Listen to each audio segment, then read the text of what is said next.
It's so late. Why are you still up? No, I'm sleep drunk. I won't make any sense. But I can just talk to you until you start feeling drowsy if you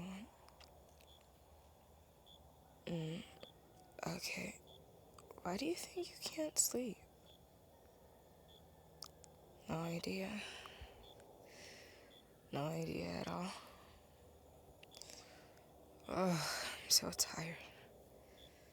It's 2 a.m. Oh, it is 2 a.m. I'm not gonna be able to get up tomorrow. No, it's not your fault. Trust me, I get insomnia. I used to be so tired. I would have days where I didn't go to bed until 1 in the morning because I just couldn't feel sleepy. Sometimes I remember one time I just woke up at 5 a.m. and then I didn't end up going to bed until 23 hours later.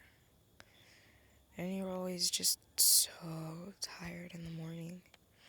Isn't it ridiculous the way you can not feel sleepy at all but want to fall asleep, but then after you wake up, you're just insanely tired? Oh, why is life like this? I would blame it on spirulina. For part of the time, when I was 14, I was taking spirulina tablets because my mom suggested it.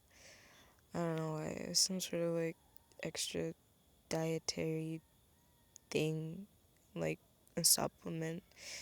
And we were low on food at the time, but there was a whole bin we had bought at another time of weird supplements and essential oil stuff. Um, Spirulina is this algae or something. It makes this crayon green tablet that I used to take, and you were supposed to take 6 a day. And at first, I didn't notice that there was anything weird about them, but after a little while, they just destroyed my appetite. I would still get hungry, and after a while, I was ridiculously hungry, but they just made me not want to eat.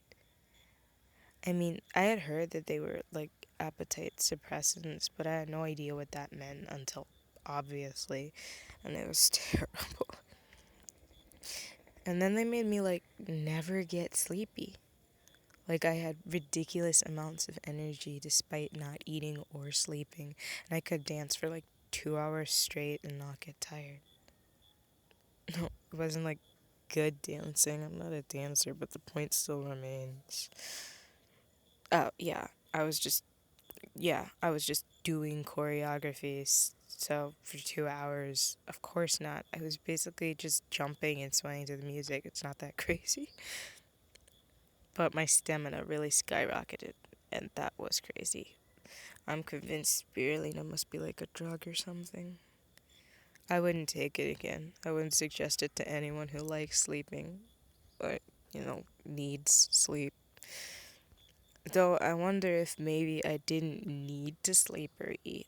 Supplements are crazy. Maybe it was supplying me with so many nutrients and revitalizing my body so much that I legitimately just didn't need food or sleep. I don't know, that sounds unreasonable, like something straight out of science fiction.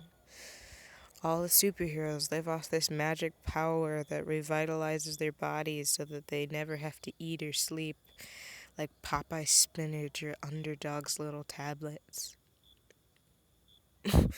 Wait, you don't know Underdog? It's a bird, it's a plane, it's a frog. No, it's not bird, nor plane, nor frog. It is I, Underdog. You don't know that show? Oh my goodness, I used to watch that all the time when I was little.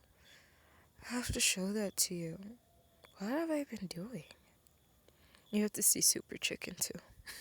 It's hilarious. His slogan, or the end of his theme song was, "Here's something you must do when there is no one else to turn to. Call for Super Chicken." He was a really bad superhero. He was So dense, and his powers were like faster than a speeding snail, able to jump tall chicken coops in a single bound. I loved those cartoons. I remember Super Chicken, Underdog, the old Scooby Doo series where all the monsters were actually people in disguise and there were no actual monsters. I think that nowadays they're supposed to be real monsters, but that's not how it was back then. The monsters always turned out to be people in disguise because they wanted to steal something. Every single time, at which point they really didn't need those kids to come and solve the mysteries. They probably could have solved them themselves. Doesn't it feel like the era of like mystery shows and stories has gone away?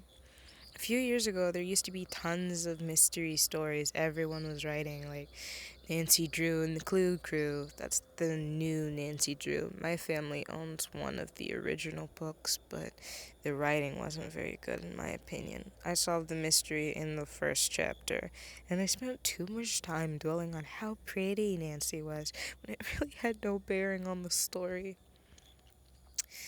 Um, then there was like the A to Z mysteries, which were more for little kids, and Club CSI and Steve Brixton. Those were like for teenagers, I think. Those are really good books. I used to love reading mysteries, but I wonder if anyone like really writes them anymore. Like, are they a thing these days? I haven't been to a library in so long. It feels like reading isn't a thing anymore. I wonder if there will even be libraries in 30 years. Call me old fashioned, but I prefer reading and owning books over reading online, PDF files, or whatever. There's something so nice about having a real solid book in your hands. It's just like turning the pages, opening and closing the book. There's a feel to it. You don't get that on a computer. Not that I'm not grateful. I'm glad that I can download a book, especially since there are no libraries nearby, but I really do miss libraries. I hope they don't die out. Sweetie? Sweetie? Are you asleep? Good, I bored you to sleep. Good night, sugar. I love you.